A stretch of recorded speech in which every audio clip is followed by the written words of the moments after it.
இப்போதைக்கு தெரிஞ்சதுன்னா உன் லிப்ஸ் ரொம்ப அழகா இருக்கு, நீ ரொம்ப நல்லா இருக்கு அப்படின்னு பேசியிருக்காரு. இந்த பொண்ணோட அனுப்பிச்சு அந்த பொண்ணும் சிரிச்சுட்டு தான் ரிப்ளை எல்லாம் பண்ணிட்டு இருந்திருக்கு. அந்த பெண்ணு உண்மையாவே பாதிக்கப்பட்டது என்ன பண்ணிருக்கணும், ஸ்டேஷன்ல போய் கம்ப்ளைண்ட் கொடுத்துருந்துருக்கோம் சட்ட ரீதியா. அப்படி பண்ணாம ஏன் சார் அவரை வந்து எவ்வளவு தூரம் ட்ராப் பண்ணி அடிக்கணும்? 4-5 பேர் வச்சு அவர் சித்திரவதை பண்ணிருக்காங்க. இந்த இடத்துல ஹேக் பண்ணது எல்லாமே விஷ்ணுவை, அடிச்சது எல்லாமே விஷ்ணுவை. அப்படி இருக்கும்போது இந்த 3 நாளை எதுக்கு போய் அவங்க மனைவி கிட்ட கொடுக்கணும், அஸ்மிதா மேக்கர் ஆர்டிஸ்ட் கிட்ட? அப்போ இவங்களும் இன்வால்வ் ஆயிருக்காங்களா அப்படின்ற சந்தேகம் மக்களுக்கு ஏற்படுது. நியாயப்படி சட்டப்படி பார்த்தீங்கன்னா விஷ்ணு பனிஷ்மெண்ட்ஸ்லாம் கிடைக்காது எனக்கு தெரிஞ்சு. தண்டனை இதுக்கு யாருக்கு வரும்னு பார்த்தீங்கன்னா அவங்க ஃப்ரெண்ட்ஸ் இருக்காங்களே, கூட்டிகிட்டு போய் அடிச்சாங்களே ஒரு 6-7 பேர், அவங்களாம் கண்டிப்பாக சட்ட ரீதியாக தண்டனை இருக்குது. அவங்களுக்கு குறைஞ்சபட்சம் 2 வருஷத்துலேருந்து 5 வருஷம் வரைக்கும் சிறை தண்டனை கிடைக்க ஏகப்பட்ட வாய்ப்புகள் இருக்கு. திருமணமானவர் விஷ்ணு நமக்கு தெரிஞ்ச வரைக்கும். அப்போ திருமணமானமா இருக்கும்போது நீ ஏன் பேசுகிற போயிட்டு? இது அவரை மட்டும் நான் கேள்வி கேட்கல, நிறைய ஆண்களோ சரி நிறைய பெண்களோ சரி தவறு பண்ணுறாங்க. நட்பு ரீதியில நம்ம அழகா சொல்றது தப்பாக, நட்பு ரீதியா கூட இருக்கலாம் சார். பட் போர்ட்ரே ஆனது எப்படி சார் போர்ட்ரே ஆச்சு? நட்பு ரீதியா பேசினா ஏன் சார் அவர் கை கட்டி இப்படிலாம் கை வச்சுலாம் பேசுறது? கருப்பை புற்றுநோய் குறித்த சந்தேகங்களுக்கான தங்கம் ஹோப்பை இலவசமாய் அணுகுங்கள். என்னப்பா உனக்கு பர்த்டேவா? எனக்கு இல்லை சார், ஃபாஸ்டாக் டேக்கரோட 25th anniversary. அப்போ 25 வருஷமா ஃபாஸ்டாக் கூட கஸ்டமராக இருக்கேன்னு நானும் பெருமையாக சொல்லிக்கலாம். Download Fastrack taxi app now. நாமக்கல்ல திருச்செங்கோடு மெயின் ரோட் எர்ணாபுரத்துல இருக்கிற ஸ்பைரோ பிரைம் பப்ளிக் ஸ்கூல்ல +2 போர்டு எக்ஸாம்ஸோட சேர்த்து நீட் அண்ட் JEE கோச்சிங்கும் கொடுத்துட்டு இருக்காங்க.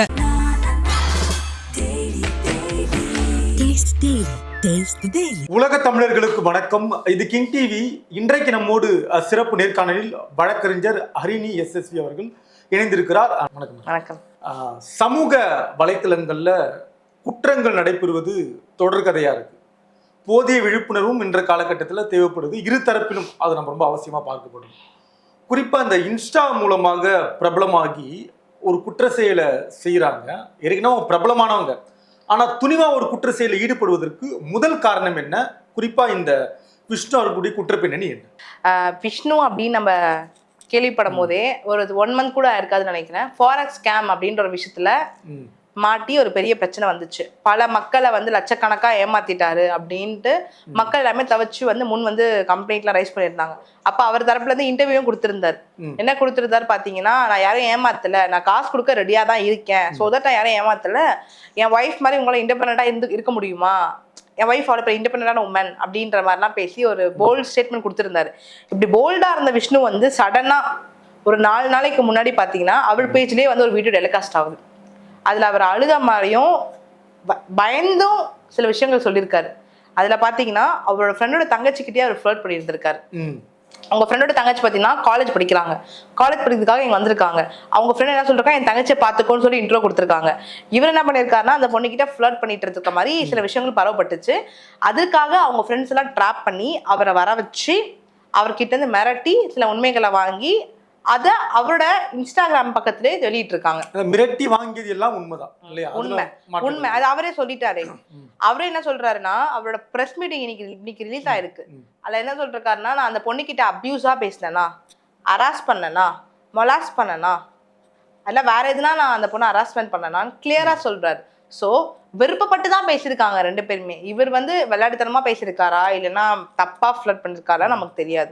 ஆனா அந்த சைட்ல இருந்து அந்த தங்கச்சியோட ஃப்ரெண்டுமே ஸ்டாப் பண்ணல.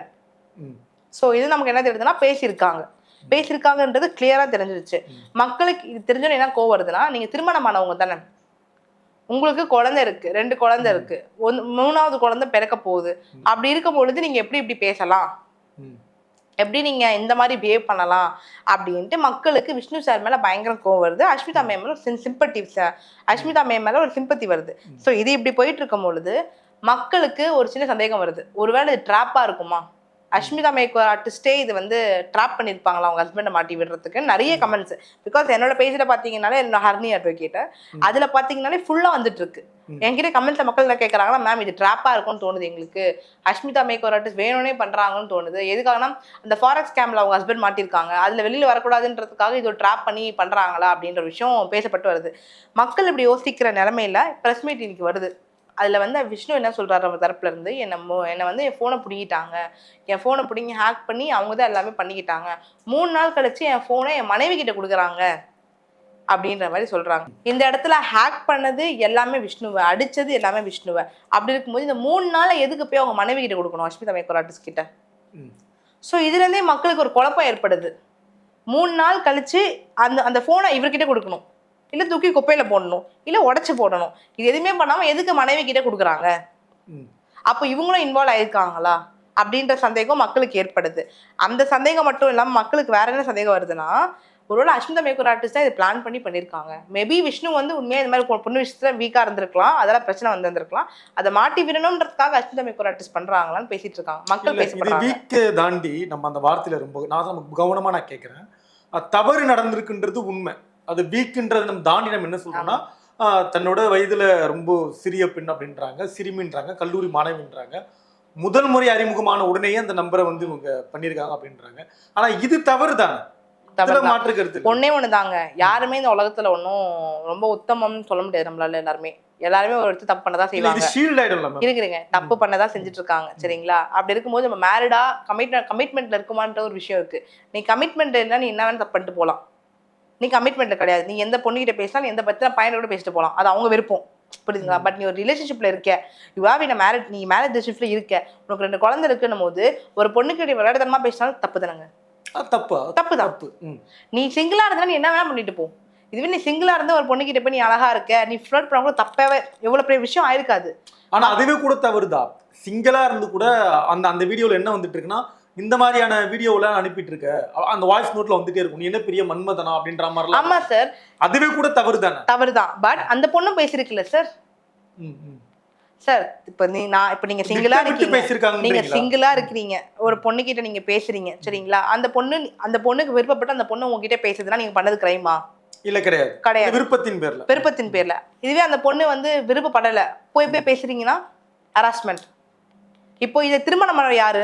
விஷ்ணு. பேசினது யார் தப்பு? அந்த சிறுமி மேல தப்புன்றீங்களா? பேசினது யார் தப்பு?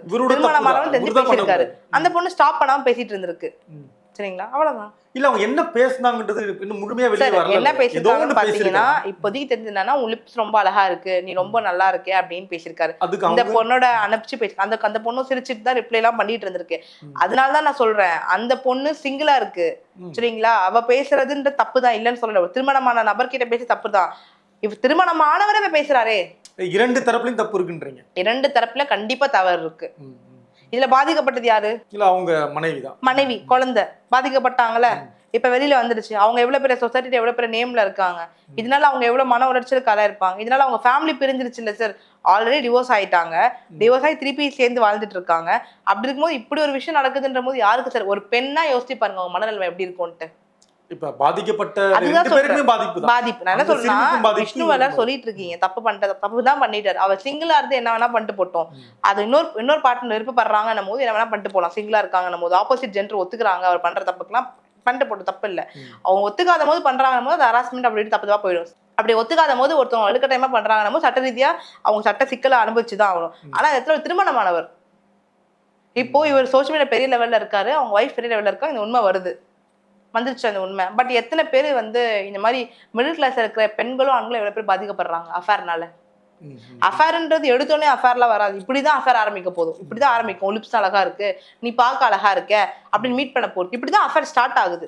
ஒரு பெரிய ஸ்டேஜ்ல இருக்காங்க அவங்க ஒய்ஃப், இவருமே நல்ல சொசைட்டில பெரிய ரேஞ்சில் இருக்கும் போதே இந்த ஒரு சின்ன விஷயத்த பண்ணி இப்படி மாட்டிக்கிட்டார்ல.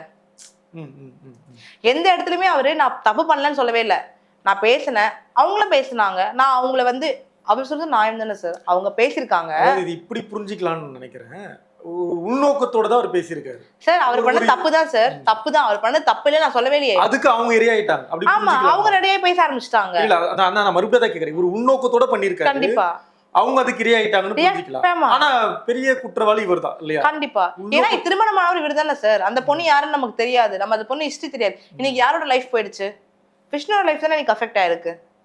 அந்த பொண்ணு யாரு நமக்கு தெரியும், திருமணமானவர் விஷ்ணு நமக்கு தெரிஞ்ச வரைக்கும். அப்ப திருமணமானவா இருக்கும்போது நீ ஏன் பேசுற போயிட்டு, நீங்க ஏன் பேசுறீங்க? இது அவரை மட்டும் நான் கேள்வி கேட்கல, நிறைய ஆண்களோ சரி நிறைய பெண்களோ சரி தவறு பண்றாங்க. திருமணம் ஆகி இருந்தாலுமே ஒருத்தவங்க பேச ஆரம்பிக்கிறீங்க, இப்படிதான் ஆரம்பிக்கும். உன் லிப்ஸ் அழகா இருக்கு, நீ பார்க்க அழகா இருக்கு. யோசிச்சு பாருங்க, சமூக ஊடகத்துல கிட்டத்தட்ட ஒரு பிரபலமான ஆளா இருக்காரு. இன்னைக்கு இருக்க அடுத்த தலைமுறை வந்து இந்த இன்ஸ்டால ரொம்ப அதிகமா ஈடுபாடா. கண்டிப்பா. அதனால ஒரு ஆர்வத்துல கூட அவங்க பேசிருக்கலாம்ல. ஒரு பழக்கப்பட்ட ஒரு நபர் ரொம்ப எல்லாராலையும் பார்க்கப்படக்கூடிய நபர்ன்றதெல்லாம் கூட அவங்க பேசியிருக்கலாம்ல. சார் நட்பு ரீதியா கூட இருக்கலாம். நட்பு ரீதியா இருக்கலாம் நட்பு சார். ரீதியில கூட நம்ம அழகா சொல்றது தப்பாகாது. நட்பு ரீதியா கூட இருக்கலாம் சார். பட் போர்ட்ரே ஆனது எப்படி சார் போர்ட்ரே ஆச்சு? நட்பு ரீதியா பேசினா ஏன் சார் அவர் கை கட்டி இப்படி எல்லாம் கை வச்சு எல்லாம் பேசியிருந்திருக்கணும்? அவங்க நட்பு ரீதியா இருந்திருக்காங்க. யாரு? அந்த சிறுமி வந்து இது சார் அந்த நட்பு ரீதியா சிறுமியை பத்தி நான் இங்க பேசவே வரல சார். இவர் வந்து கார்னர் இவருதான் ஏன்னா இவர்தான் சோஷியல் மீடியா வந்துச்சு.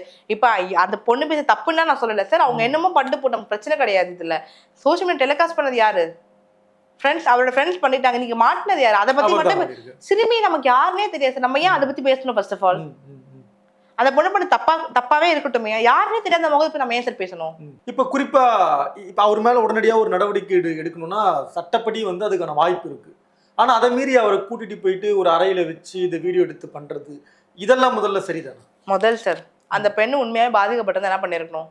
ஸ்டேஷன்ல போய் கம்ப்ளைண்ட் கொடுத்துருக்கணும் சட்ட ரீதியா. அப்படி பண்ணாம ஏன் சார் அவரை வந்து எவ்வளவு தூரம் ட்ராப் பண்ணி அடிக்கணும்?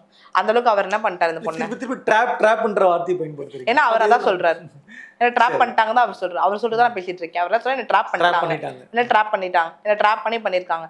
சார் சட்ட ரீதியா பார்த்தா என்ன சார் பண்ணிருக்கணும்? அந்த பொண்ணு ஸ்டேஷன்ல கம்ப்ளைண்ட் கொடுத்துருக்கணும், இல்லைன்னா கூட்டிட்டு வந்து வச்சு பேசியிருக்கணும். ஆனா 4-5 பேர் வச்சு அவர் சித்திரவதை பண்ணிருக்காங்க. அது அப்படியே சார் பண்ணணும். அப்ப அந்த இடத்துல என்ன நோக்கம் வருதுன்னா அவரோட நேமை டேமேஜ் பண்ணணும்ன்ற நோக்கம் அதுல வருது. இல்ல எனக்கு 2 பிரதான கேள்வி இருக்கு. ஒண்ணு, இவர் அந்த பெண்ணை வந்து இரையாக்கிருக்கணும், தன்னுடைய ஆசைக்கு என்னங்கிறதுக்காக இரையாயிருக்கணும், முயற்சி பண்ணி மாட்டிருக்கணும். இது ஒண்ணு. 2வது, இவரை யாரையாவது இரையாக்கிருக்கணும், இவரை யாராவது கார்னர் பண்ணி ட்ராப் பண்ணிருக்கணும். 2த்துல என்ன நடந்திருக்கும்னு நினைக்கிறீங்க? சார் நான் நினைக்கிறத வச்சு என்னால பேச முடியாது சார் என்னைக்குமே. சரி, அப்படிங்க ஒன்று நினைப்பீங்க, நான் ஒன்று நினைப்பேன், கேமராமேன் ஒன்று நினைப்பாரு, அதை வச்சு பேச முடியாது. ஃபேக்ட் என்னமோ, எவிடன்ஸ் என்னமோ, ப்ரூஃப் என்னமோ, அதை மட்டும் தான் பேச முடியும். நினைக்கிறத வச்சு நீங்க பேச முடியாது. நான் ஒன்று சொல்லுவேன், இல்ல விஷ்ணு நல்லவர் சொல்லிட்டு போயிடுவேன், இல்ல விஷ்ணு கெட்டவர் சொல்லிட்டு போயிடுவேன். மக்கள் கேட்பாங்க ப்ரூஃப் இருக்கா மேம் கேட்பாங்க. நான் எங்க போறது? என்ன டெலிகாஸ்ட் ஆச்சோ, என்ன நடந்திருக்கோ அதை பத்தி மட்டும் தான் என்னால் பேச முடியுமே தவிர என் நினப்பை வச்சு நான் ஒருத்தவங்களுக்கு தப்பா ஃபேக் அலிகேஷன் பண்ண முடியாது. நம்ம நோக்கமே கூட அது கிடையாது. ஆனா ரெண்டுமே வேற வேற புரிஞ்சுக்கணும்னு ரொம்ப நான் முயற்சி பண்றேன். இல்ல எனக்கு புரியுது நீங்க சொல்றது, பட் அந்த 2த்துக்குமே என்கிட்ட பதில் கிடையாது. ஆனா 2த்துல ஏதோ ஒண்ணு உறுதியா சார் இன்னைக்கு காலம் பதில் சொல்லும் சார். அதுக்கு இருந்து பார்க்கணும், காலம் பதில் சொல்லும். அந்த பொண்ணும் பேசியிருக்கு, இவரும் பேசியிருக்காரு, அதுக்கு இவரு சமமா மாட்டியிருக்காரு, மாட்டிட்டு தரப்புல நியூஸ்ல சொல்லிட்டாரு. இதுக்கப்புறம் வர்றதுதான் சார் வரும். கடந்த காலம் அந்த பெண்களும் தப்பு, அந்த பேசின பெண்ணையும் நம்ம எதுவும் சொல்ல முடியாது. என்ன பேசிருக்காங்கன்ற ப்ரூஃப் உங்ககிட்ட இருக்கா? இல்ல என்கிட்ட தான் இருக்கா? கிடையாது. கிடையாதுன்னும் போது நம்ம எப்படி அந்த பொண்ணை நம்ம தப்பு சொல்ல முடியும்? இல்ல இவர் எப்படி தப்பு சொல்ல முடியும்? நீங்க சொல்றீங்களே இந்த காம பசிக்காக பேசியிருக்காரு, எப்படி சொல்ல முடியும் காம பசிக்காக தான் பேசினாருன்றத? சாட் இருக்கா? அவங்க ஃப்ரெண்ட்ஸ் டெலிகாஸ்ட் பண்ண சாட்டே பாத்தீங்கன்னா லிப் நல்லா இருக்கு, எல்லாருக்கும் ஒய்ஃபோட மத்தவங்க ஒய்ஃப் தான் பிடிக்கும், எவ்வளவுதான் பேசியிருக்காரு. அப்படி இருக்கும்போது அவங்க காம பசின்றது எப்படி சொல்ல முடியும் நம்மளால? இல்ல இந்த வார்த்தையே சரியில்லைல்ல. இந்த ஒய்ஃபை விட்டு இன்னொரு ஒய்ஃபோட ஒப்பிட்டு பாக்குறது கூட தப்பு, தவறுதான் சார். அதுக்குதான் சார் இன்னைக்கு அவர் தண்டனை அனுபவிக்கிறாரு. ஆரம்ப கோடு அதுதான் ஆரம்பம். சரி, ஒரு அஃபேர் இப்போ ஒரு அஃபேர்னு போறாங்கன்னா எடுத்தோடனே அஃபேர் போயிடுவாங்களா? என்ன பண்ணுவாங்க? ஃபர்ஸ்ட் எடுத்தோடனே ஒரு பொண்டாட்டிக்கோ புருஷனுக்கோ துரோகம் பண்றவங்க என்ன பண்ணுவாங்க? ஃபர்ஸ்ட் எடுத்தோடனே போய் துரோகம் பண்றாங்களா? பார்ப்பாங்க, பேசுவாங்க, காஃபி ஷாப்ல வருதுன்னு கேட்பாங்க, யாருன்னா கேட்பாங்க ஒலிப்ஸ் அழகா இருக்குன்னு, நீ பார்க்க அழகா இருக்காங்கன்னு. அடுத்த கட்டம் இது அப்படியே போகும். 1 மாசம் இது, 2 மாசம் இது, 3வது மாசம் அது, 5வது மாசம் கம்ப்ளீட்டா அஃபேர்ல ஆயிடும். புரியுதுங்களா? ஸோ தொடக்கம் இப்போ சமூக ஊடகத்துல இருக்கக்கூடிய ஒரு நபர், நம்ம மறுபடியும் அதான் சொல்றோம், சமூக ஊடகத்துல இருக்காரு, அவர் நிறைய பேர் ஃபாலோ பண்றாங்க. இந்த அளவுக்கு துணிச்சலா இவர் இல்லை, இந்த மாதிரி பல பேர் இந்த சமூக ஊடகத்துல இருந்து சிக்கல்ல சிக்கிறாங்க. அதுக்கு என்ன அடிப்படை முதல்ல காரணமா இருக்கும்? ஃபர்ஸ்ட் ஆஃப் ஆல் மக்களுக்கு வந்து ஒரு சோஷியல் மீடியா இன்ஃப்ளூயன்சர் தான் கிட்ட வந்து பேசுறாங்கன்னு ஒரு சந்தோஷமாயிடும். ஃபர்ஸ்ட் அது சந்தோஷமாயிடும், பா இவரெல்லாம் வந்து நம்ம கிட்ட பேசுறாங்களே அப்படின்ட்டு. அவங்க மேல கண்மூடித்தனமான நம்பிக்கை இருக்கு மக்களுக்கு. ஒரு சோஷியல் மீடியா இப்பெல்லாம் ஃபர்ஸ்ட்லாம் எப்படின்னா ஒரு பெரிய ஆக்டர் வந்து நம்ம கிட்ட பேசிட்டா போதும், சினிமா ஆக்டர்ஸ்லாம் சந்தோஷமாயிடும். அதே ஈக்குவலுக்கு மக்கள் சோஷியல் மீடியா இன்ஃப்ளூயன்சரை அவ்வளோ விரும்ப ஆரம்பிச்சிட்டாங்க. ஃபோனில் பார்க்குறதோ இல்லை நேரில் பார்த்தா கூட ஓடி போய் ஃபோட்டோ எடுக்கிறது, அந்த அளவுக்கு போயிடுச்சு. ஸோ அவங்க மேலே பயங்கர ட்ரஸ்ட் வந்துச்சு மக்களுக்கு. அவங்க என்ன பண்ணாலும் நல்லதாக தான் இருக்கும், அவங்க என்ன சொன்னாலும் கரெக்டாக தான் இருக்கும், அவங்க நம்பிக்கை, அவங்க இயலாமை. இது இவங்க பயன்படுத்திக்கிறாங்க இல்லையா? தவறா பண்ணிக்கிறாங்க நிறைய பேர். ஆனால் இதெல்லாம் தடுக்கிறதுக்கு என்ன வழி இருக்கு? தடுக்கிறதுக்கு என்ன வழின்னா எல்லாருமே அவங்கவுங்க உஷாரா இருங்க. ஏதாவது ஒருத்தவங்க சொல்றாங்க அப்படியே பிளைண்டா நம்பாதீங்க. சொந்தமாக யோசிச்சு டிசைட் பண்ணுங்க, பண்ணலாமா வேண்டாமான்ட்டு. ஃப்ரெண்ட்ஸ் கிட்ட கேளுங்க, அட்வைஸை கன்சல்ட் பண்ணுங்க. நீங்களே எதனா பண்றீங்க கன்சல்ட் பண்ணி பண்ணுங்க. நீங்களே டிசைட் பண்ணிக்காதீங்க செல்ஃபா. நீங்க டிசைட் பண்ற தப்புன்னு சொல்ல, நீங்க டிசைட் பண்றது கரெக்டா இருக்கணும் உங்களுக்கு தோணுச்சுன்னா பண்ணுங்க. இப்ப அடுத்து என்ன சட்டப்படி அடுத்து என்ன நடக்க இருக்கு, என்ன மாதிரி நடவடிக்கை எடுக்க போறாங்க, காவல்துறை நடவடிக்கை என்னவா இருக்கு? சட்டப்படி பாத்தீங்கன்னா இந்த இடத்துல விஷ்ணு மக்கள்லாம் கேட்கறாங்க, விஷ்ணுக்கு பனிஷ்மெண்ட்ஸ் கிடைக்குமா, தண்டனை கிடைக்குமான்னு மக்கள் நிறைய பேர் கேட்கறாங்க. நியாயப்படி சட்டப்படி பாத்தீங்கன்னா விஷ்ணுக்கு பனிஷ்மெண்ட்ஸ் எல்லாம் கிடைக்காது எனக்கு தெரிஞ்சு. ஏன்னு பாத்தீங்கன்னா சட்ட ரீதியா பாக்குறீங்கன்னும் போது விஷ்ணு பேசியிருக்காரு அந்த பொண்ணுகிட்ட, அந்த பொண்ணும் பேசியிருக்கு. இப்போதைக்கு தான் இதான் வந்திருக்கு வெளியில இருக்க சோர்ஸ் அவ்வளவுதான். அப்படி இருக்கும்போது அந்த பொண்ணு பேசியிருக்கு. அப்படின்னும் போது அந்த பொண்ணுக்கு என்னன்னு சொல்லி கம்ப்ளைண்ட் கொடுக்கும்? என்ன ஹராஸ்மெண்ட் பண்ணிட்டாருன்னு கொடுக்குமா? என்னன்னு கொடுக்க முடியும்? ஸ்டாக்கிங் பண்ணிட்டாருன்னு கொடுக்குமா? பேசியிருக்கா, ரிப்ளை வந்திருக்கு, விருப்பப்பட்டு தான் பேசியிருக்காங்க. ஸோ விஷ்ணுக்கு மேபி விஷ்ணு அந்த பொண்ணு பேசாம இருக்கும் போது போய் கம்பல் பண்ணி பேசியிருக்காருன்னும் போது அவருக்கு சட்ட ரீதியா நிறைய தண்டனை இருக்கு. ஸோ தண்டனை இதுக்கு யாருக்கு வரும்னு பார்த்தீங்கன்னா அவங்க ஃப்ரெண்ட்ஸ் இருக்காங்களே, கூட்டிட்டு போய் அடிச்சாங்களே ஒரு 6-7 பேர், அவங்களாம் கண்டிப்பா சட்ட ரீதியா தண்டனை இருக்கு. ஏன்னா அவரை இவங்க கிரீவியஸ் ஹர்ட் பண்ணிருக்காங்க, கொலை மிரட்டல் பண்ணியிருக்காங்க, எவ்வளவு விஷயம் பண்ணிருக்காங்கன்னா சட்டம் பண்ணி தப்பிக்க முடியுமா? அவங்க போனை ஹேக் பண்ணியிருக்காங்க, போனை எடுத்துட்டு போயிருக்காங்க, அவரை அந்த அடி அடிச்சிருக்காங்க, கண்ணத்துல வயிற்றுல எல்லாத்தையுமே அடிச்சிருக்காங்க. அப்படி இருக்கும்போது அவங்க தப்பிச்சிருவாங்களா? அவங்களுக்கு குறைஞ்சபட்சம் 2 வருஷத்துல இருந்து 5 வருஷம் வரைக்கும் சிறை தண்டனை கிடைக்க ஏகப்பட்ட வாய்ப்புகள் இருக்கு, தண்டனை கண்டிப்பா இருக்கு. விஷ்ணுக்கு இருக்கான்னு கேட்டீங்கன்னா கிடையாது என்னை பொறுத்த வரைக்குமே. பட் இதுக்கப்புறம் எவிடன்ஸ் எதனா வருது, ப்ரூஃப் எதனா வருதுன்னா வாய்ப்பு இருக்கு. மேபி அந்த பொண்ணை இவர் அரெஸ்ட் பண்றவா எதனா பண்ணியிருக்காரு, அந்த பொண்ணுகிட்ட எதனா பிளாக்மெயில் பண்ணியிருக்காரு, இல்லை இதெல்லாம் பண்ணியிருக்காருன்னா கண்டிப்பா அவருக்கு தண்டனை இருக்கு. இப்போ வரைக்கும் அந்த சோர்ஸ் வச்சு நான் பேசுறேன். அந்த பதிவிலேயே அவருடைய அந்த இதுல இருந்து சட்டப்பையில இருந்து ஒரு காண்டம் எடுக்கிறாங்க. அதெல்லாம் திட்டமிட்டு பண்ணதா இல்ல அது எப்படி? இப்போ நீங்க எப்படி வீடியோ பாக்குறீங்க அதே மாதிரி தான் நானும் வீடியோ பார்த்துருக்கேன், பாக்கெட் எடுத்ததை பார்த்தேன். விஷ்ணு தரப்பு என்ன சொல்றாரு பாத்தீங்கன்னா, இது ட்ராப் பண்ணி பண்ணியிருக்காங்க, அது என்கிட்ட இல்லை, ட்ராப் பண்ணி பண்ணியிருக்காங்கன்னு அவர் தரப்புல இருந்து சொல்லிட்டு இருக்காரு. ஸோ அங்க என்ன நடந்ததுன்றத வீடியோ வச்சு தான் பார்க்க முடியும். வீடியோ இருந்து பார்க்கும்போது விஷ்ணு வச்சுட்டு போயிருக்காரு. அவர் மக்களுக்கு தான் தோணும் விஷ்ணு தான் வச்சிருக்காரு, கரெக்டுங்களா? அப்படிதான் தோணும், கண்டிப்பா எனக்குமே அப்படிதான் தோணும். அவர் தான் கொண்டு போன மாதிரி தான் தோணும் இல்லையா? அந்த அடிக்கிறதுக்கு முன்னாடி வச்சு எடுக்கிற மாதிரிலாம் நமக்கு அதுல எந்த மாதிரி அந்த வீடியோல அப்படி இல்லையே சார். பட் அவர் தரப்புல இருந்து சொல்றாரு, அதெல்லாமே ப்ரூவ் பண்ணி எவிடன்ஸோட எல்லாமே பண்ணணும். இந்த மாதிரி இணைய வழி குற்றங்கள்ல இருந்து ரொம்ப கவனமா இருக்க வேண்டிய பொறுப்பு யாருக்கு? இதுக்கப்புறம் மாறுவதற்கான வாய்ப்பு உண்டா சார்? மக்கள் விழிப்புணர்வா இருக்கணும் சார். ஒருத்தவங்க நம்பி சொல்றாங்க பிளைண்டா நம்பக்கூடாது. மக்கள் அவங்க நிதானமா யோசிச்சு 4 பேர்கிட்ட விசாரிச்சு இல்ல அவங்க டிசைட் பண்ணணும், முடிவு எடுக்கணும். அதே மாதிரி இந்த மாதிரி சில விஷயங்கள் நடக்கிறதுனால இதுக்கப்புறம் வர காலகட்டத்துல சோசியல் மீடியா இன்ஃப்ளூயன்ஸருக்கு ஒரு பயம் வரலாம். பிகாஸ் அவங்க தப்பு பண்ண மாட்டிக்கிறாங்க. ஏன்னா அவங்க ஒரு பெரிய சோசியல் மீடியாவில் பெரிய இடத்துல பிளாட்ஃபார்ம்ல இருக்காங்கன்னும் போது எல்லாருமே அவங்கள பாக்குறாங்க. ஸோ சின்னதாக தவறு பண்ணாலும் மாட்டிப்பாங்க, அந்த பயம் வரலாம் அவங்களுக்கு. அப்ப இந்த 5 பேருக்கு தண்டனை உறுதி, அதுல எதிர்த்து பொறுத்திருந்து பார்க்கலாம் கண்டிப்பா சரி. பிகாஸ் அவங்க கூட்டிட்டு போய் அடிக்கிறதுக்கோ சித்திரவதை பண்றதுக்கோ சட்ட ரீதியா அவங்களுக்கு எந்த உரிமையும் கிடையாது. அப்படி எப்படி சார் அவங்க பண்ணலாம்? தவறுதான் இல்லையா? தவறு. இப்போ எந்த அளவுக்கு விஷ்ணு பண்ற தவறு நம்ம பேசிட்டு இருக்கோமோ அதே அளவுக்கு கூட்டி போய் அடிச்சவங்க தவறு தான். ஆனா அவங்களுடைய முகம் எதுவும் வீடியோல கிடையாது இல்ல, அதெல்லாம் கவனமா இருந்திருக்காங்க. ஒரு திட்டமிட்டு அரங்கேற்றின டிராமா மாதிரியும் பார்க்கணும். அது ஒரு தரப்புல அப்படிதான் இருக்கு. எல்லாம் மக்கள் ஒரு தரப்புல என்ன சொல்றாங்கன்னா இது அஷ்மிதா மேமே பண்ண டிராமான்றாங்க, அது பேசிட்டு இருக்காங்க. இரண்டாவது பாத்தீங்கன்னா விஷ்ணுன்ற நபர் பொய் சொல்லிட்டு இருக்காரு அப்படின்ட்டு மக்கள் சொல்லிட்டு இருக்காங்க. ஸோ இது எல்லாத்தையும் போயிட்டு இருக்கு. இது எல்லாத்துக்கும் நம்ம காலம் தான் சொல்லும். தொடர்ந்து இந்த சமூக ஊடகங்கள்ல நிகழக்கூடிய இந்த சிக்கலை நம்மளும் கவனிக்கணும், மக்களும் போதிய கூட அணுகணும் அப்படின்ற உங்களோட கருத்தோட இந்த நிகழ்வை முடிப்போம். ரொம்ப நன்றி. தேங்க்யூ. கருப்பை புற்றுநோய் குறித்த சந்தேகங்களுக்கான தங்கம் ஹோப்பை இலவசமாய் அணுகுங்கள். என்னப்பா உனக்கு பர்த்டேவா? எனக்கு சார் ஃபாஸ்டாக் டேக்ஸோட 25th anniversary. அப்ப 25 வருஷமா ஃபாஸ்டாக் கூட கஸ்டமரா இருக்கேன்னு நானும் பெருமையா சொல்லிக்கலாம். டவுன்லோட் ஃபாஸ்டாக் டாக்ஸி ஆப் நவ. நாமக்கல்ல திருச்செங்கோடு மெயின் ரோட் எர்ணாபுரத்துல இருக்கிற ஸ்பைரோ பிரைம் பப்ளிக் ஸ்கூல்ல +2 போர்டு எக்ஸாம்ஸோட சேர்த்து நீட் அண்ட் JEE கோச்சிங்கும் கொடுத்துட்டு இருக்காங்க. Taste the daily.